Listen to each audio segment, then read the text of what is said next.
Պարոն վարչապետ, ես այս խոսակցությանը կարող եմ ավելացնել նաև, որ հայկական գյուղատնտեսական ապրանքների ընդհանուր առմամբ, բայց մասնավորապես մրգերի, բանջարեղենի, հատապտուղների եւ նաև ծաղիկների համար այս նոր շուկաների փնտրտուքը իսկապես մեծ հետաքրքրություն է առաջացրել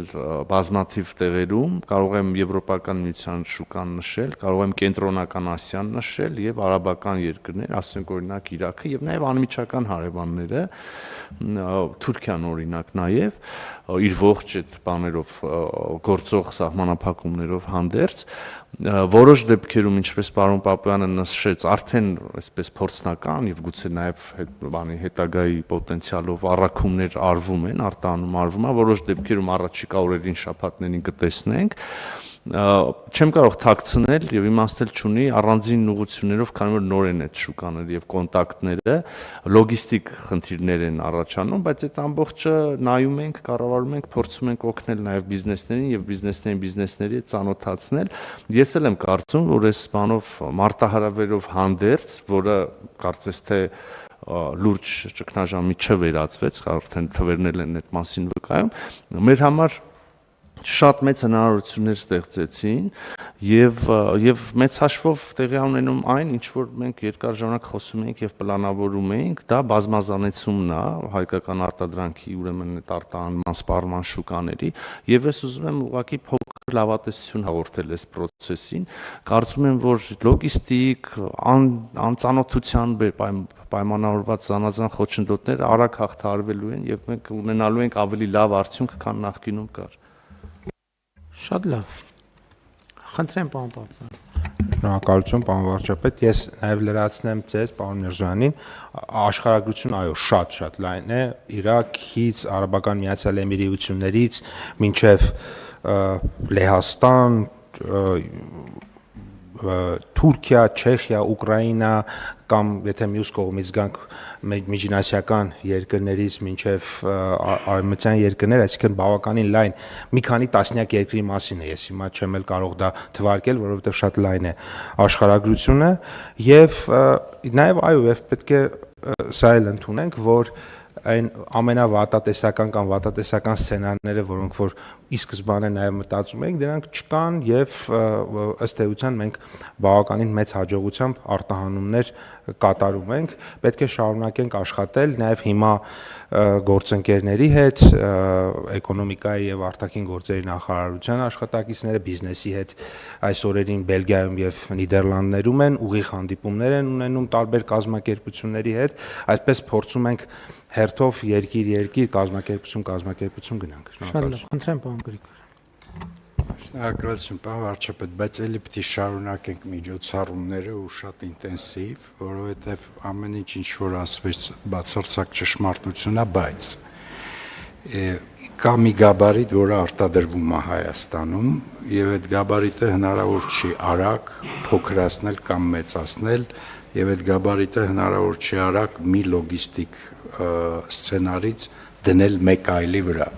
Եվ մեր հիմնական նպատակը նա է, որ այդ արտադրությունները իրանց արտադրական ցիկլից չընկնեն, որովհետև հետո դա վերականգնելը, վերսկսելը էլի ունի բարդություններ։ Ես կարծում եմ տնտեսավարողները արդեն պիտի զգան, որ մենք միևնույնն է հետևից գնում ենք process-ի։ Ես վստահ եմ, որ մյուս նիստում էլ կունենանք հարց եւ ինչպես դուք նախորդ անգամ ասիք, մենք թիկունք կպահենք, բայց նաեւ չհամարենք, որ բուժումը ավարտվել է խնդրի, մենք մի 3 շաբաթ պիտի ինտենսիվ այս ուղղությամբ աշխատենք։ 3 շաբաթ էլ 3 ամիս էլ ի՞նչն է մեզ խանգարում։ Մեր ամբողջ փիլիսոփայությունը, ինչպես այ պայմանավորվել ենք, մեր հայեցակարգը հետեւյալն է, մենք այդ տնտեսվարողների թիկունքը պահում ենք այնպես այն չափով, որ իրենց մղում ենք գործողության, որ իրենք աշխատեն, որովհետև այսինքն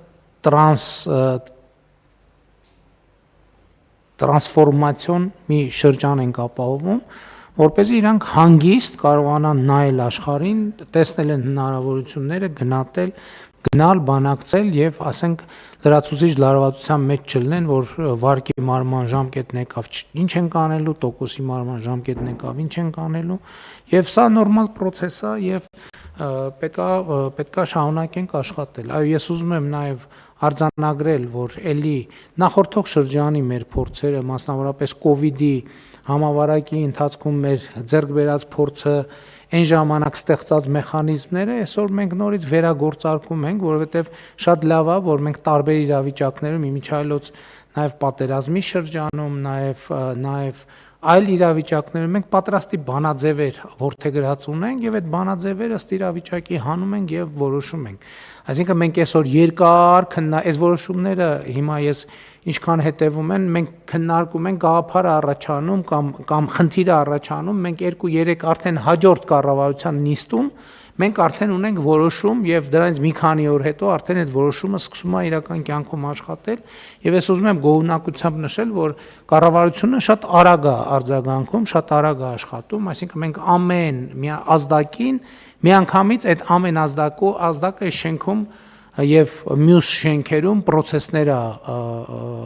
հարուցում եւ դա շատ լավ է։ Այս տեմպը պետքա պահել, իհարկե միևնույն ժամանակ չենք մոռանում, որ Եվրասիական տնտեսական միության հետ մենք շատ սերտ եւ ակտիվ աշխատում ենք եւ այդ աշխատանքը կշարունակենք, որովհետեւ մենք այն կանխավարկածով չենք, որ այնտեղ ինչ որ մի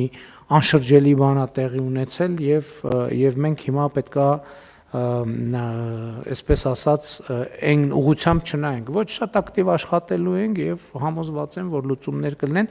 որովհետեւ եթե լուծումներ չլինեն, դա լրիվ ուրիշ բան է նշանակում առաջին հերթին Եվրասիական տնտեսական միության համար, որովհետեւ ուզում եմ հիշեցնել, որ Եվրասիական տնտեսական միությունը հայեցակարգային մի քանի դրույթների վրա է հիմնված՝ աշխատուժի, ապրանքների, ծառայությունների եւ ֆինանսների ազատ տեղաշարժ։ Եթե դա չկա, նշանակում է Եվրասիական տնտեսական միություն չկա եւ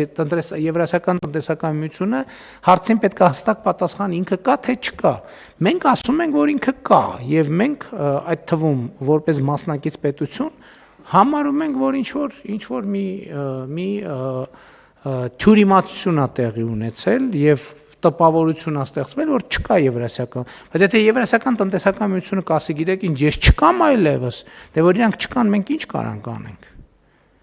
Մենք կանք եւ մենք Եվրասիական տնտեսական միության մեջ ենք եւ աշխատում ենք մենք Եվրասիական տնտեսական միությունում։ Հիմա Եվրասիական տնտեսական միությունը պետք է ասի ինքը կա թե չկա։ Եթե հանկարծ կասի չկա, այսինքն դե յուրե ուղիղ կամ բանով նամյոկով կասի, որ չկա, դե մենք ինչ անենք։ Չկա։ Եթե կա, եթե չկա։ Համեցեք։ Մի բան էլ ավելացնեմ, պարոն վարչապետ, տեսեք, հիմա այն արգումենտացիան, որ ունենք Եվրասիական տնտեսական միությունից, որը վերաբերում է անվտանգության եւ որակի հարցերին, եթե մեր դիվերսիֆիկացիայի գործընթացը շարունակվում է, ավտոմատ լուծվում է այն խնդիրը, որովհետև եթե ինքը մոնոուղղության արտահանում է, այսինքն գնում է միտեղ, այդ դեպքում դա դառնում է բանավեճ, որակ եւ այլ։ Բայց երբ որ սփռվում է արտահանման ուղիները, այդ դեպքում այդ արգումենտը բերելը, որ կա որակի խնդիր, ավտոմատ անհիմն է դառնում, որովհետև չի կարող լինել որակի խնդիր ընդեղ եւ չլինել ենթադրենք մի որևէ այլ երկիր գնալու պարագայում, այսինքն ամեն դեպքում այս process-ը, որ հիմա տեղի է ունենում դիվերսիֆիկացիա, ինքը նաեւ շատ կարեւոր է այդ ընթացակարգային իմաստով ԵԱՏՄ հոսքը վերականգնելու համար։ Ընդ որում ես այսինքն այնքանով որ ինչքանով ես գիտեմ ԵԱՏՄ եւ ԵԱՏՄ-ի process-ները եւ աշխատանքը եւ օրակարգը, ես բավականաչափ լավ գիտեմ, իմ կարծիքով այն ինչ որ հիմա մեզ մոտ տեղի ունենում Եվրասիական տնտեսական միության մի քանի երկրներում առնվազն շատ լուրջ անհանգստություն է առաջացնելու, չէ, որովհետեւ մարդիկ նայելու են, հա, իրանց հետ այսօր տեղի չի ունենում, բայց հիմա դուք մենք կառավարության նիստերում խոսում ենք դիվերսիֆիկացիայի այս process-ների մասին, ես համոզված եմ, որ Եվրասիական տնտեսական միության մի շարք երկրներում այս նույն process-ը առանց հայտարարելու տեղի է ունենում, որովհետև մարդիկ չեն կարող այս այն ինչ որ տեղի է ունենում, իրանք գնահատելու են որպես ռիսկ, որը իրանց առաջ կանգնած է։ Եվ հետևաբար ստեղ Եվրասիական տնտեսական միության ձևաչափում իրոք քննարկելու բան կա, Եվ ես առաջիկայում այդ առիթը կօգտագործեմ այդ քննարկումը սկսելու, որովհետև իհարկե ես նաև մեր գործընկերներին հարցեր ունեմ այն հայտարարության հետ կապված, որ նրանք իմ բացակայությամբ ընդունել են եւ պետք է մենք հասկանանք դա ինչ է նշանակում գործնականում։ Այսինքն մենք պետք է հասկանանք Եվրասիական տնտեսական միության ցանկացած երկրի հետ կապված կարող ասենց որոշումներ կայացնի եւ ուղղակի տենց մի օր արթնանալ որոշումներ կայացնել։ Իմ գնահատմամբ, եթե այս հարցի պատասխանը այո է, ուրեմն Եվրասիական տնտեսական միությունը հայտարարում է ինքնալուծարման մասին։ Եվ մենք պետք է ստեղից արդեն հետևություններ անենք։ Էլի եմ ասում։ Հիմա հարցը շատ հստակ պետք է լինի պատասխան՝ կա թե չկա։ Եթե կա, մենք կդիրքավորվենք։ Եթե չկա, այլ դիրքավորվելու կարիք էլ առանձնապես չի առաջանալու, համեցեք։ Պարոն վարչապետ, դիվերսիֆիկացիայի հետ կապված ուղղակի մեկ թիվ ասեմ, այս ամսվա ընթացքում մենք Հայաստանից ծաղիկ ենք արտահանել 16 երկիր։ 16 տարբեր երկիր։ Ընդ որում, այդտեղ խմբականակները պարզ է, չէ՞ որ չեն կարող առաջին արտահանումը չի կարող մեծ լինի։ Մենք այս 16 ուղղությամբ մենք նմուշ ենք արտահանել։ Շատ կարևոր բան, մենք բառից բուն իմաստով նմուշ ենք արտահանել, որտեղ շուկան պետքա գնահատի։ Եվ այստեղ էլ եկեք առանց սեթևեթանքի ասենք, եթե այդ նմուշները ինչ որ մի ստանդարտի համապատասխանում են, հաջողությունը երաշխավորված է։ Չի կարող ուղղակի չլինել հաջողություն։ Եթե ստանդարտի հետ կապված խնդիր կա, բացառվում է, ինչ ուզում եք վարկը մի տարով երկարացնենք, ուզում եք 6 տարով, ուզում եք մենք տանք փողը չի լինելու դա։ Այսինքն ամեն ընկերություն պետք է առերեսվի, որ ինքն է իր հաջողության պատասխանատուն։ Կառավարությունը թիկունքը փակողն է, բայց առաջ գնացողը ինքն է։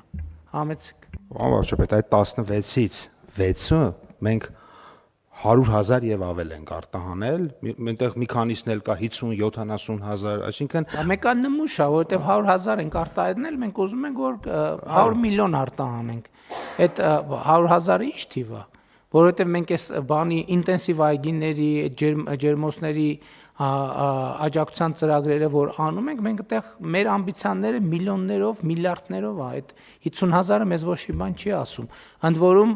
նաև այն տրամաբանությամբ մենք գիտենք մեր արտադրության ծավալները բոլոր ուղղություններով շատ քիչ արտադրատեսակ ունենք, որ մեր արտադրության ծավալը մենք կարող ենք ասել, որ մենք լուրջ արտադրություն ունենք։ Եթե մենք ուզում ենք լինել շուկայի խաղացող, մեր բոլոր ուղղություններով մեր արտադրանքի ծավալները էականորեն պետք է ավելանան։ Իսկ դրա համար պետք է վաճառքները ավելանան, իսկ վաճառքներն ավելանալու համար մենք պետք է վերադառնանք մեր ստանդարտներին։ Մեր ստանդարտներին, ես խոսել եմ այս դալիճում առիթ ունեցել ենք խոսելու։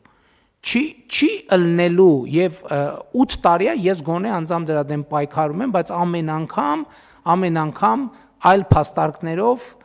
այդ վերջին բանը որոշումը հետաձգվում է։ Հարգելիներս չի լինելու կոնյակ, որի մեջ կա փշենիչնի սպիրտ, չի լինելու դա,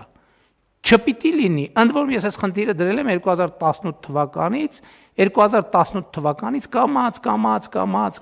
կամած, չի լինելու, որ Հայաստանում խաղողի մթերման կեղծ թվեր արտացոլվեն, չի լինելու դա, հիմա համոզելով չի, հիմա լավ է եւ այս բանի համար ես ուրախ եմ, որովհետեւ մենք ոչ մեկը մեզ չի կարող այսօր որևէ պրետենզիա ներկայացնի։